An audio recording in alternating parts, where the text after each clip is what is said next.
All right, not to brag, folks, but Connor Hughes just recognized me. Man, Connor, that's a big deal. What's up? How you doing, bro? What's happening? How are we, Tim? No, do you know what? I saw that it was calf kick. Yeah. And then I clicked on the page and thought, I recognise him from somewhere, but you follow me on Insta, don't you? So that's where I recognised you.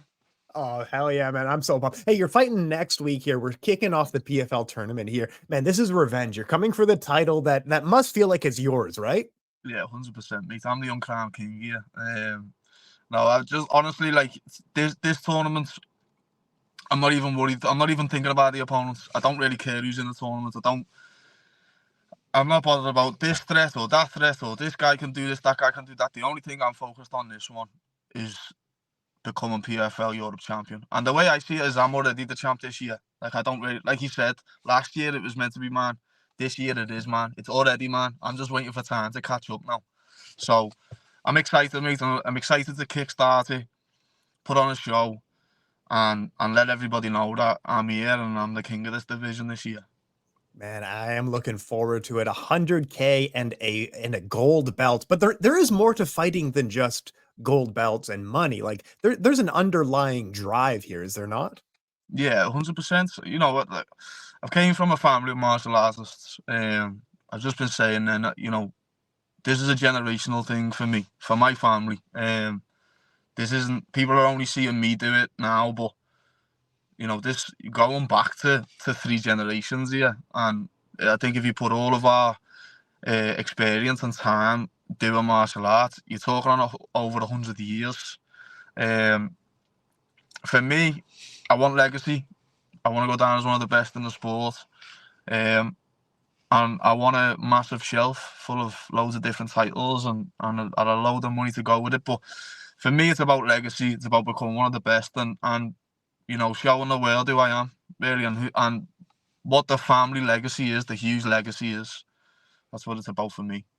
Man, absolutely. I'm looking forward to it. Now, you do have a bunch of gold medals already and trophies and belts from full contact kickboxing. You have like 14 British titles, European world title. Where do you store all of these? Well, I started training. I think I started training probably about 3. I was 3 years old. But I was in the gym anyway because my granddad was teaching, my mum was training, my uncle was training, and my dad was at the time as well. So, like I'd just get carried to the gym, and then before I was training at 3, I was just hanging around and watching. You know what I mean? So I've just always been involved in it. I think I made the decision at 3 to be like, okay, I'll do a little bit, and then the rest is history. I started fighting when I was 6. Obviously, little kids, competing, and then won me first British title at 8 years old, and then just went on every year then to win at least 1 or 2 British titles. And I was in that environment early on. Like, that's all I know. Like, we'd train Monday to Friday, we'd have Saturday off, and then we'd travel up and down the country fighting on a Sunday. And that was just the way we lived. That's how we'd done things. So people think it's like, wow, where did this start? But for me, it's just everyday life.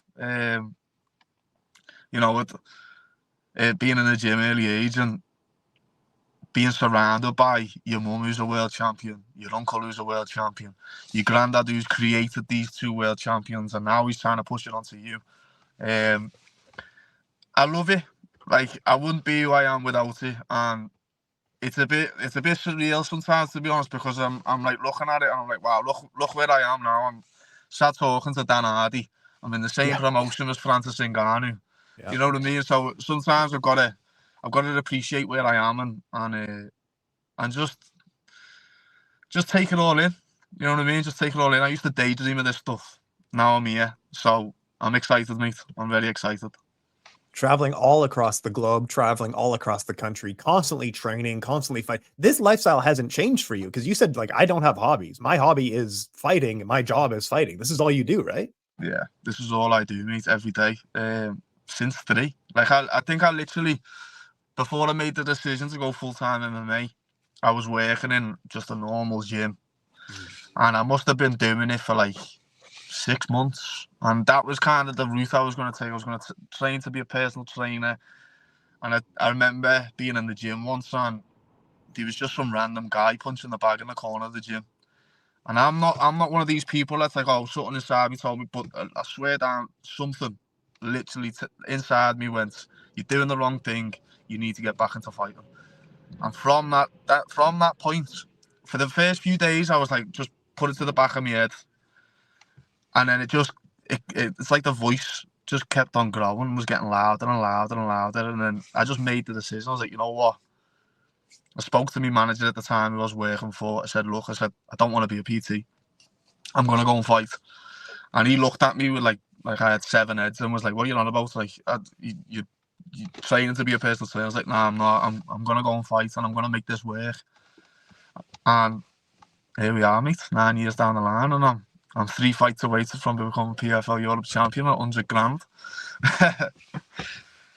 So the money is a life-changing amount, 100,000. Like, what would you do with the money? You know what? For me, I want to be able to give back a little, to be honest. You know, like, I've got a supporting family. And like I said, generational thing. I'm the only one now who's kind of making noise for the years and years that my family have done it. So it'll be nice to give back to my family and be able to be like, you know, you've given so much to me. Now I'm giving back. But it'll just be, you know what? It'll just be good to be in a better position financially. Yeah. And start investing, start building on it. You know what I mean? And making it like long-term goal for me. I want generational wealth for my family, for my kids, grandkids, whatever down the line. But you know, I'm just excited about being able to give back to the people who've given so much to me. Don't get me wrong, I'll get myself a couple of nice things. You know what I mean? I'll get myself a couple of nice things, but I'm just the whole reason I got into becoming someone or becoming something was to take away struggles from my mum and take away struggles from my family, really. And you know, I'm not going to sit here and go, oh yeah, I'm going to buy myself a brand new car and all this. I mean, I probably will. Yeah. But I'll be giving back to them first. So, yeah, it's more about giving back for me right now. Man, I am pumped to see it. I'm so excited for this one. And let me ask you, so you were full contact kickboxing. Did you do also K1 style and Muay Thai style, or were you just full contact when you were kickboxing? No, so I started off in freestyle kickboxing, like Michael Venom Page. Freestyle. Okay, so, freestyle. Wait. Which one's freestyle? Because I know contact, K1, I know Muay Thai. Which one's freestyle? So it's like the point fighting. Michael Page and Raymond Daniels' background. Gotcha. Okay. Yeah. Like that type of style. And then gotcha. I won a couple of titles in that, and then made the move to like full contact. But it weren't like K1 or it was just full contact kickboxing. Gotcha. If you could make the same amount of money in kickboxing that you are in MMA, would you still be in kickboxing? No. Really? You love MMA now? Oh man, I'm a kickboxing purist. Y'all should be in kickboxing. No, I mean, if I got the offer to fight in like full contact kickboxing, K1, Thai, whatever, I'm a fighter, so I'll do it. You know what I mean? But for me, you know, I'm talking about going down as one of the best fighters that ever lived. And for me, like, I didn't want to be just a kid. I could have stayed in kickboxing. I could have done that move and made the move to K1 or Thai or whatever. But yeah, you know, someone takes me down and I can't get back up. Like, who am I? You know what I mean? And it's not even a case of like, oh, it's just to be the complete fighter, to be spoken about as, you know, this guy is the best. You've got to be great everywhere. You know what I mean? So that's why I made the transition to MMA. I could have stayed in kickboxing, but you know, junior, world, European, British champion. I've done it all there, and I didn't want to just stay comfortable. To be honest, I wanted to push, and obviously MMA was on the rise. It's massive now. It's probably the biggest. It's the fastest growing sport ever. Let's be real. Yep. And I wanted to be a part of it. I wanted to see how far I can go. And there's so many different types of. In MMA, there's so many ways to win. There's also so many ways to lose, and that's what makes it so exciting. You know what I mean? And I'm just, you know what? It's like I said, it's a bit surreal sometimes, but I'm glad to be a part of it, and I'm glad to be a part of it. and be one of the main, now coming through as one of the main fighters from the city. So I'm excited, mate. I'm excited. But yeah, MMA for me is just because I want to go down as the best. And if you're going to go down as the best, you got to be good everywhere. You know what I mean? Absolutely. Absolutely. And you got a ton of submission victories on your record as well. You're not just a kickboxer. You are an MMA fighter. Fully, right? People still think I'm a striker. People think, you know, I haven't got what it takes on the ground. But you know, you're gonna see this year, and you know, I've not been a pro for 3 years yet. You know, I've not even been a pro for 3 years yet, and I'm already making moves and making waves the way I am. So I'm only getting better. I'm 26. I'm young. I'm hungry. I work hard. I'm in the gym 2-3 times a day, every day. You know, there's nothing that. Honestly, there's nothing that can stop me. There's only me who can stop me. You know what I mean? There's only me who can literally stop me from getting what I want. So, I want to be the full package. That's why, you know, you're seeing four subs on me record, and you know, who knows, I might get another sub in this fight or a sub in the next one, whatever. But it is about that. It's about becoming complete. And I don't just want to be known as a striker. I want to be known as a complete MMA fighter, and that's the goal. And it's working out for you. We are going to see it in this tournament. All right. Let me ask you. I'm out here in Scotland here, and I go out to train up at higher level. I'm going to see Dylan next week. Do you want me to pass on a message to Mr. Tuke for you? Yeah, me and Dylan are cool. You know, we're sweet. You know, we're sound. He's cool, eh? He's a cool guy. He's sweet. He's proper sound. Yeah. Don't get me wrong. Like, didn't want him to beat me. Yeah, you know of what course. I mean? But no, he's sound. Speak to Dylan, because Dylan say the same. We message each other quite often, to be honest. He's a good kid. We just had to handle business. But we obviously thought that he was going to be in this tournament. Yeah. This year, and we were talking over messages after Dublin. I got home and we were talking to each other, and we said, look, we're gonna we'll request to be on the other end of the bracket, because we was like, look, I don't want to fight you again because we're sad, but I'll fight you for 100 grand and a gold belt, mate. You know what I mean? I'll fight anyone for that. So yeah, that would have been good. You know what I mean? I would have liked him to have been in it again.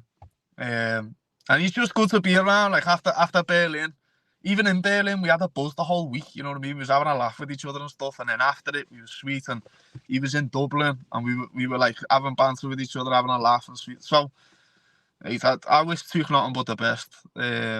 He's a good guy, and he deserves what he's doing. You know what I mean? He does deserve. He's been in the game for years, and he deserves all the success. If we've got to cross past the year after, we've got to cross past the year after. But you know, he's not in it this year, so we can just be mates this year. You know what I mean? No, he's a cool guy. Hey, Connor, appreciate your time, sir. You're going to be fighting at PFL Europe 1. We're kicking off the tournament here on the 7th. Last word goes to you. Talk us on out of here. Thank who you need to thank. Shout out who you need to shout out. Talk us on out of here, sir. Shout out to all the sponsors: I Got Security, Taylor Technique, Mark Forever Tattoo, Paradise Travel, Moorcroft Solicitors. Thanks to my team, the MMA Academy, head coach Jason Tan, and all the boys at the gym. I'm going to make you proud, and I'm going to bring that belt home this year. Hey, thanks so much for your time. Best of luck in the match, sir. Thanks a lot.